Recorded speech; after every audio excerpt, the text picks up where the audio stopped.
Hello friends, welcome to my channel. ఎలా ఉన్నారు అందరూ? బాగున్నారా? నాకు కామెంట్స్లో చెప్పండి.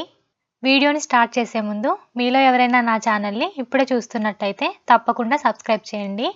అలాగే సబ్స్క్రైబ్ బటన్ పక్కన ఉన్న నోటిఫికేషన్ బెల్ని కనుక రింగ్ చేస్తే నేను ఏవైనా కొత్త వీడియోస్ చేస్తే నా నోటిఫికేషన్స్ అన్నీ మీకు వచ్చేస్తాయి. ఈరోజు నేను కొర్రలతో దోశను ఈజీగా ఎలా తయారు చేసుకోవచ్చో మీతో షేర్ చేసుకుంటున్నాను. అలాగే ఈ దోశ కాంబినేషన్గా అవిసె గింజలతో చట్నీ చేస్తున్నాను, అది కూడా మీకు చూపిస్తాను. ముందుగా ఇక్కడ ఒక గ్లాస్ మినపప్పు తీసుకున్నాను. అలాగే కొద్దిగా పచ్చిశనగపప్పు, ఒక స్పూన్ మెంతులు వేసుకున్నాను. ఇప్పుడు వేరొక బౌల్లో ఒక గ్లాస్ మినపప్పుకి 2 గ్లాసుల కొర్రలు వేసుకోవాలి.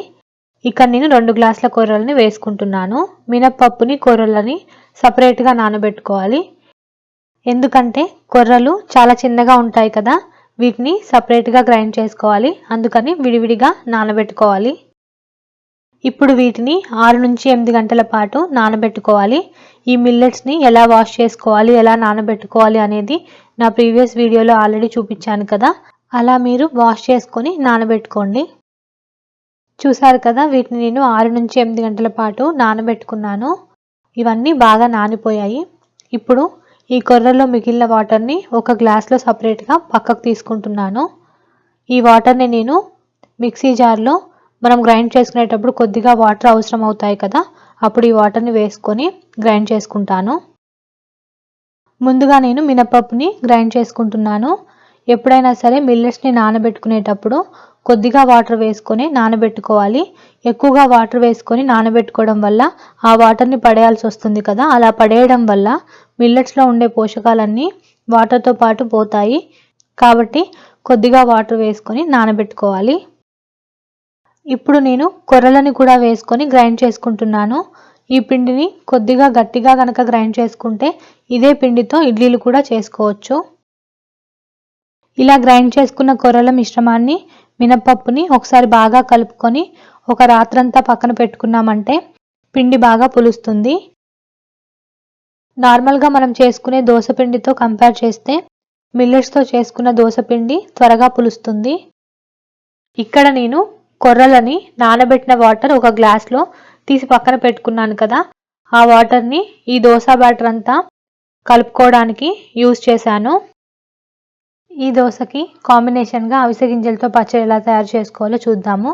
దీనికోసము స్టవ్ మీద ఒక ప్యాన్ పెట్టుకొని కొద్దిగా పల్లీలు వేసుకొని ఫ్రై చేసుకుంటున్నాను.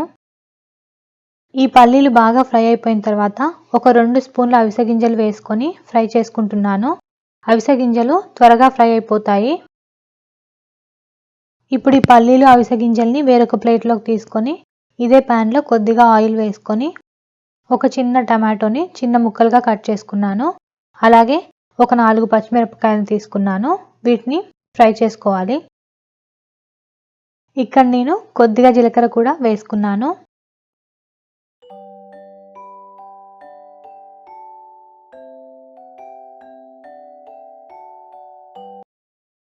ఇదంతా బాగా చల్లారిపోయింది కదా, ఇప్పుడు ఒక మిక్సీ జార్ తీసుకొని ముందుగా ఫ్రై చేసి పెట్టుకున్న పల్లీలు, అవిసె గింజలు, ఒక చిన్న వెల్లుల్లి రెబ్బ, రుచికి సరిపడా ఉప్పు వేసుకొని గ్రైండ్ చేసుకోవాలి.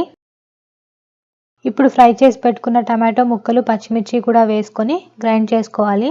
ఇందులో నేను చింతపండు వేయట్లేదు, టమాటో కొంచెం పుల్లగా ఉంది అందుకని వేయట్లేదు. ఈ చట్నీకి నేను తాలింపు ఏమీ వేయట్లేదు, మీకు కావాలంటే తాలింపు వేసుకోవచ్చు. ఇప్పుడు స్టవ్ మీద ఒక పెనం పెట్టుకొని బాగా వేడెక్కిన తర్వాత దోశ వేసుకుంటున్నాను. చూసారు కదా, దోశ ఎంత బాగా వస్తుందో, చాలా పల్చగా క్రిస్పీగా వస్తాయి, చాలా టేస్టీగా ఉంటాయి.